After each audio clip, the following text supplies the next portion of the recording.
Greetings, guys, girls, non-binary pals, and welcome back to another video.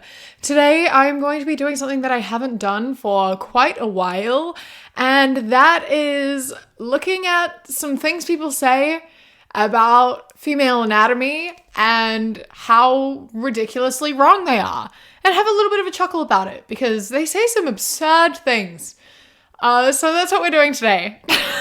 As usual with these videos, today's video is sponsored by Lalo, and I will tell you a little bit more about them a little bit later on. And before we do get into it, I would like to say a massive thank you to today's patron of the day, Melzy. I appreciate you so much. Thank you so much for your support, and I hope that you enjoy this video. How some alpha males say that over 30-year-old women look, and it's like three, just like very old women with like glasses and grey hair and walking aids, and then how they actually look. I don't know, these people look familiar, but my brain is not putting names to their faces, but they're like mid-30-year-olds who, you know, look like mid-30-year-olds.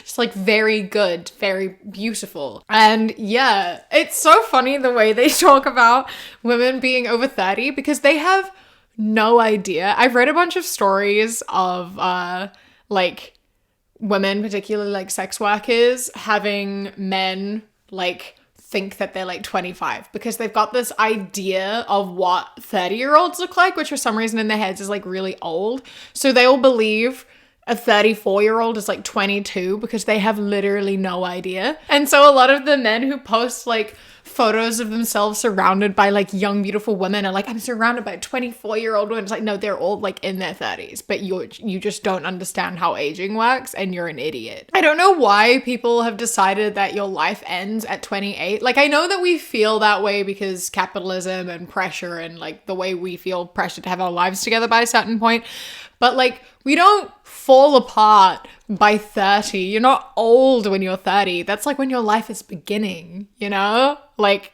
it's so funny. You could probably tell them a 47-year-old is like 33 and they'll believe you. So like, this is a photo of Jennifer Aniston in 1999. And then a, you know, good old transvestigator came in and zoomed in and said, if she's a woman, then how do you explain this?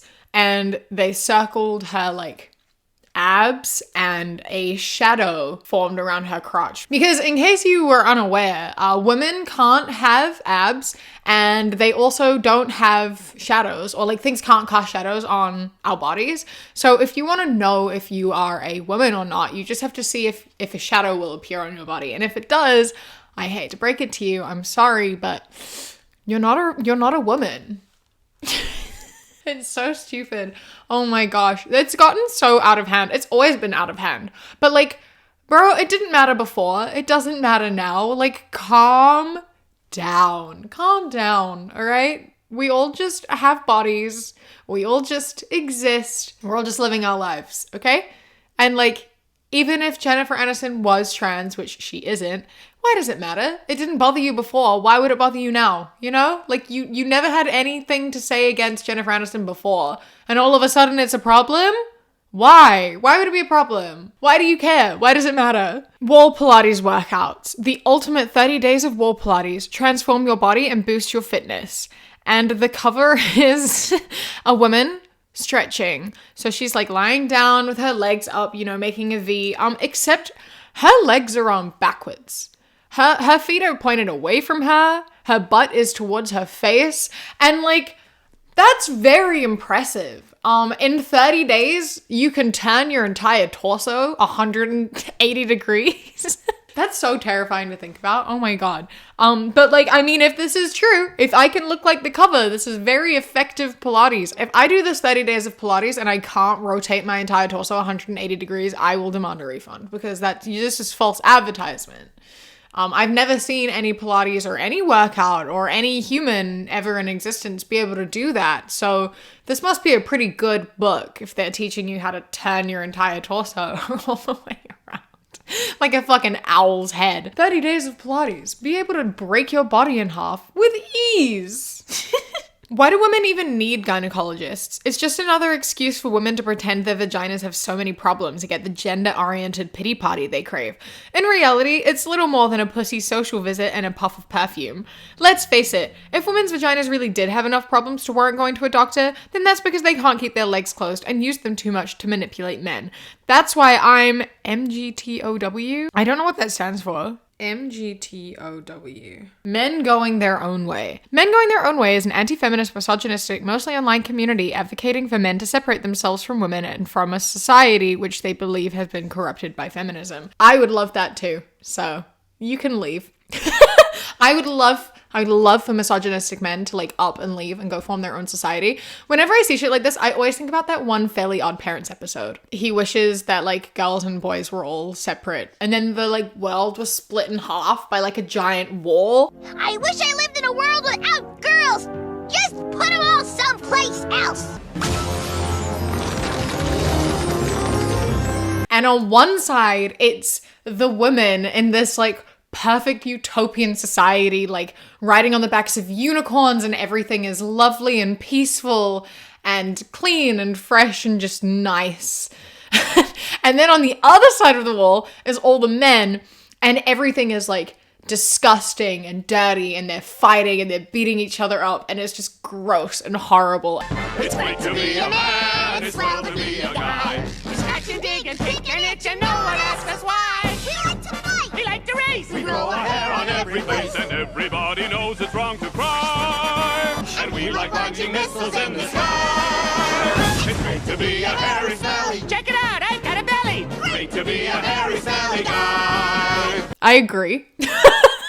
It would be better if women ruled the world, it would be a better place. If all these shitty men going their own way did just up and leave, that would be fantastic. I've talked about it before. I've talked about creating like a Trump island. We'll just get one for misogynistic men. Like if they want to up and leave a society where women exist, please, by all means, do that. Go anywhere where women aren't. That would be fantastic. That would be the best thing ever. When is Mars travel going to be a thing? Can we send them to Mars? Can they go just fuck up Mars? Leave us alone here? But like that aside, that there are specialist doctors for everything. Like I go to a dermatologist, or I used to go to a dermatologist because I needed a special doctor for my skin condition because my GP, which stands for general practitioner, wasn't trained to help me with the severity of the issue. I have like a knee specialist. I had to go to a knee specialist and a hip specialist for my hip and knee issues because my general practitioner isn't specialized in like knees and hips. And it's the same for like reproductive issues. It's the same when you have issues with like reproduction and like your vagina, your uterus, etc. You go to a specialist doctor because they are specialized in that field. They know how to best help you. And there's a whole range of reasons why you might need to go to a gynecologist. And like, yes, some of it can be due to sexual health, but who cares? If you're sleeping with a bunch of people, your healthcare is still very important. You still need to go. It's got nothing to do with anything. Issues from even being in a monogamous relationship. I had to go to the gynecologist because I was having major issues with like my birth control a few years ago, and they had to do a bunch of tests and be like, what the fuck is happening? Like, you just have to go. It doesn't matter if you're in a monogamous relationship, if you are having sex with a bunch of people, if you're not having sex with anyone, if it's just like a different issue completely, if you're having like abnormal discharge or whatever, you need to see a specialist doctor. And there are specialist doctors for literally everything. There are specialists in like every field, not even just the medical field. There's specialists for everything. You can't just be a general, like, good at everything doctor. Like, calm down, all right? Calm down. On this topic of sexual health and wanting to live in a separate society away from men, I wanted to tell you about today's sponsor, Lily 3 by Lalo. Sometimes life is a lot. You know, you're a bit overwhelmed, life is a bit busy, you forget to like take time for yourself and treat yourself, and you're just like sick of being around other people. You need some you time, you need some self-care time, you need some time away from men and everyone else.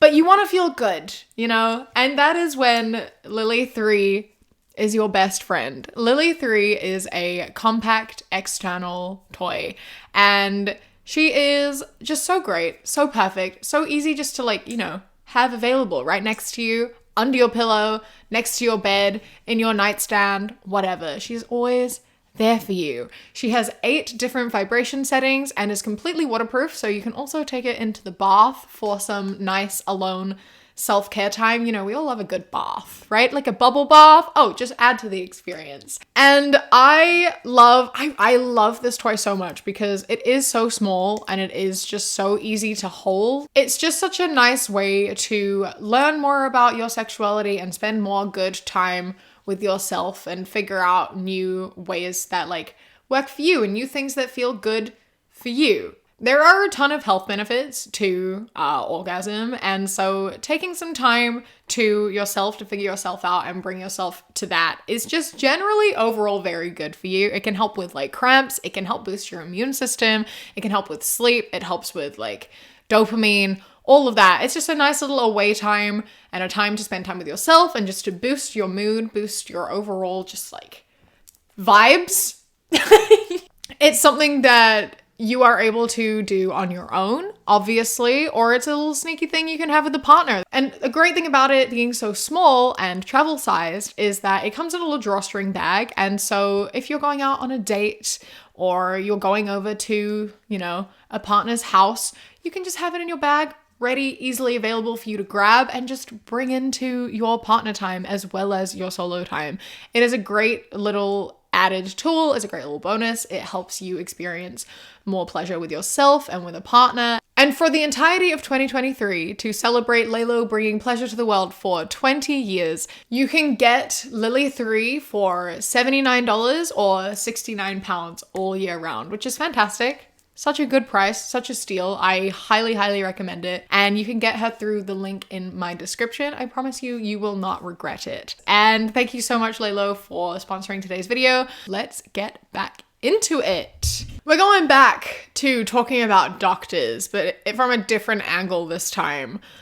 This is like a wheel of fortune type thing, you know, it's a spinny wheel decider.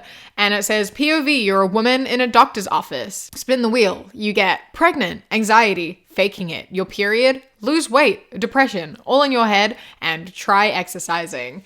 And yeah, that's pretty much how it goes. It's pretty much how it goes. Whenever you go to the doctor and they know that you're sexually active, the first thing they always ask you to do is a pregnancy test. And it's like, that's not what I'm here for. That's not what this is. Why would that be your first assumption? My throat hurts. Why do I have to go to a pregnancy test? I have a cough. What are you doing? And this is why I only have female doctors. I don't like male doctors. They just are invalidating and annoying. So it's very rare when I would see like a male doctor. You barely get taken seriously. I read the story recently of like this husband and wife getting their wisdom teeth removed or something, and he got really strong painkillers and she got like ibuprofen. Which is wild, especially considering they always try to push this notion that like men are tough and strong and women are weak. And then they're like, oh man, yeah, have the like insanely strong painkillers that knock you the fuck out. Women, you can fucking deal with it. I don't understand. You can't have both of these narratives going at the same time. Like so many women aren't taken seriously. So many women, especially like Black women, are left in pain and untreated because they're just being told they're overreacting and exaggerating, and it's just women things. It's just hormones. When it's not. So doctors really need to take people seriously. Doctors need to take women seriously. It happens way too often where they don't. My mom had to like yell at my doctor a bunch of times when I was a teenager. We had to like go in and switch doctors even, because when I was like struggling with my severe eating disorder, she was just like, it's just a teenage girl thing. You know, like they don't take you seriously. They don't really give a fuck. They're just like, girl things. It's like, go away.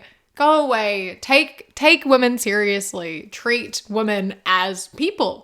Ridiculous for a woman to not know they're pregnant after 4 weeks. That's the full menstrual cycle. That's the most amount of time a woman would take to know if they're pregnant or not. Yeah, because we all know that we all have the same 28-day cycle. It never changes. There's never any fluctuation.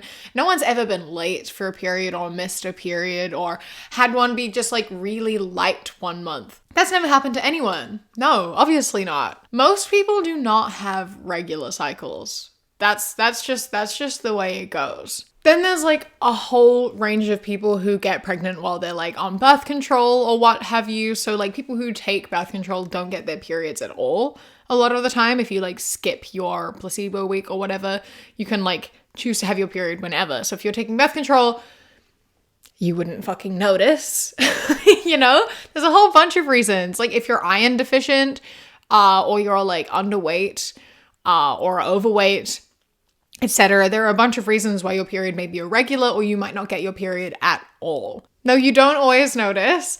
And like if you're late, like it takes, I would say for a lot of people, for at least myself personally, if I was late, it would take me like 2 weeks before I would start to get concerned because my cycle is quite irregular. Granted, my cycle is irregular because of the contraception I'm on, but like still, because I've been so used to having such an irregular cycle where sometimes I won't get my period for like 3 months, it's not something that I would pick up on. It's not something that I would notice if I were to like not have my birth control anymore.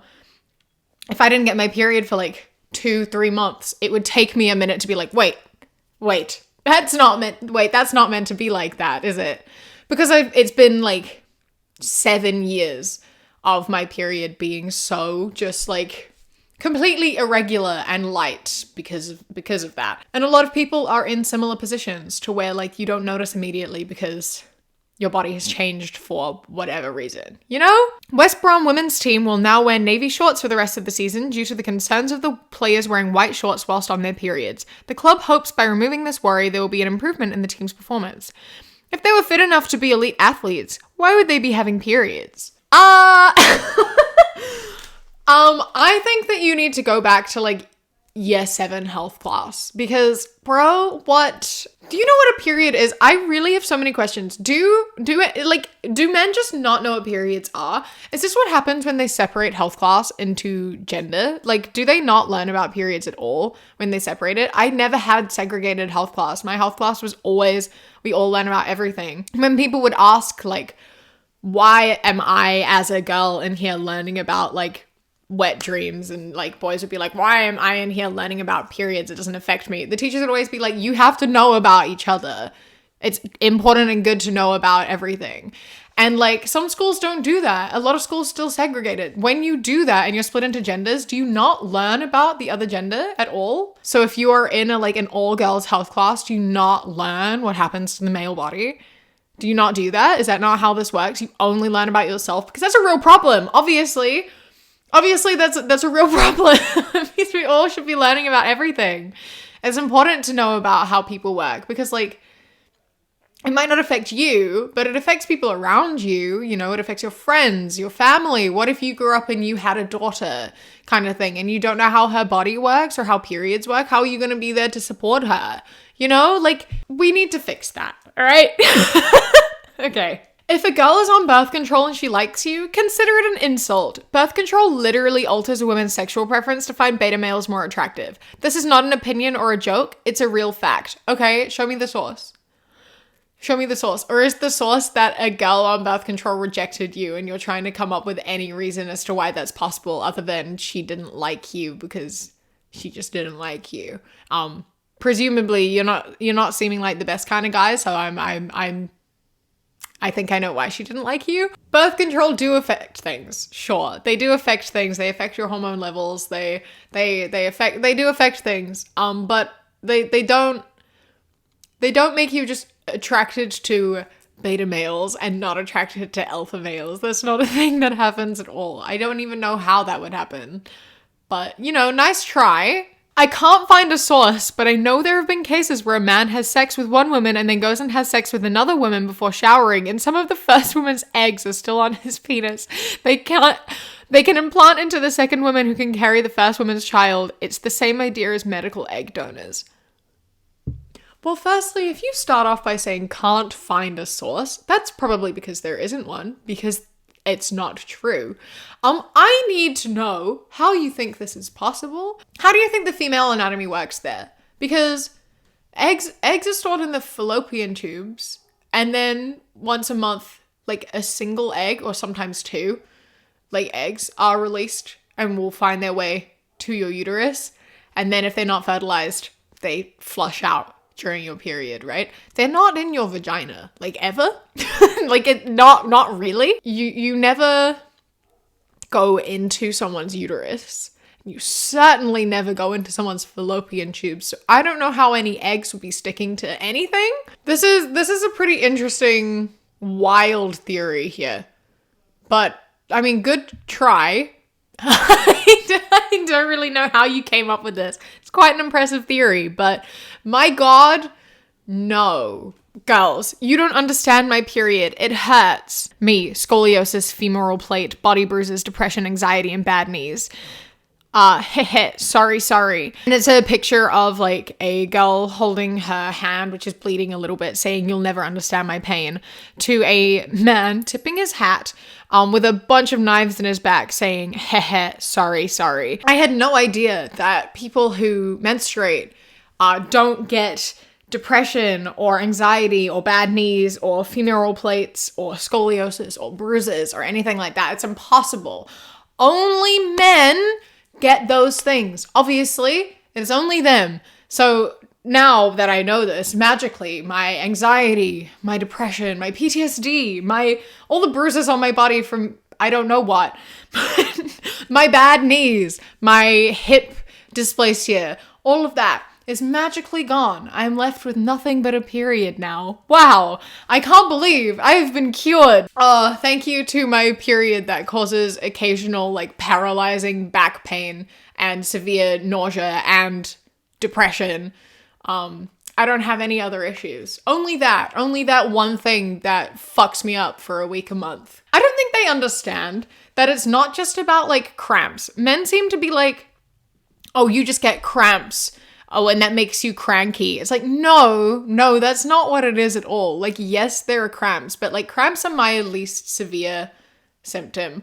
I get severely like depressed, around the time of my period. I get irritable. I get like very, depressed. It makes my like BPD symptoms elevate. I get really bad back pain. My hips start really hurting as well because I have bad hips and that just gets worse. And it's just unpleasant and I just don't like it. Like, it's just a shit time. It's like, that's kind of what happens. It's not just cramps and it's not the cramps making you grumpy. It's your entire body fucking hates you. That's what it is, really. And like, as someone who has like bad knees and body bruises, I would take those any day over a bad period. Any day. Literally any day. My knees, I will take the days where my knees hurt so bad that I can't fucking walk over a bad period. So here's the thing with girls 22 or under. They smell massively different to a girl of 28. Girls 16 to say 23 have this creamy, buttery, slightly sweet smell that is unbelievably magnetic. This is the weirdest thing I've ever read. Can you stop smelling women? Can you like stop it? What are you doing? You're just going up to women and like, that's weird. Please go live on the island or on Mars with those other men I just sent away. Go there. Be away from women. Go away. Get out. Not that I want to know the answer, but what happened to girls between 23 and 28? Do they just not exist or do they smell like nothing? Like, I don't want you to have an answer for me, but I want to know why they're excluded from this statistic. Here are some texts that are... I hit puberty pretty young, so I had a bigger bust than literally everyone in my grade. People started treating me differently. Girls were meaner, guys stopped treating me like a person and more like entertainment. It's not all sunshine and rainbows. If you don't want that attention, why did you let them get that big? What? If you eat high fat, saturated fats, it will go straight to your ass and tits. Like for men, it goes to our stomach. It indicates wealth status and masculinity or femininity for you. So it's good to have them big. But if you don't want so much attention, why did you eat so much? I am genuinely speechless. Yeah, that's not how this works. That's not how this works at all. Your like onset of puberty and like the way your body develops is very largely genetic. Like, yes, your diet does play a part to some degree, but it is not the like main contributing factor to breast growth. That is mostly genetic. Like, I was an overweight child and I did not develop very early. I didn't really develop at all. Like I was an overweight child. I was eating a lot of like high saturated fats and things like that. And like my friends who were a lot slimmer than me, who ate less than me, they were developing breasts much earlier than I was. I wasn't at all. And then, I mean, when I had an eating disorder, I definitely didn't develop any further because yes, when you're not eating, your body does stop growing and stop developing. That makes sense. Once I started eating again and I started gaining weight again, I never gained anything to my boobs. That's just never been a thing. That's never been what my body does.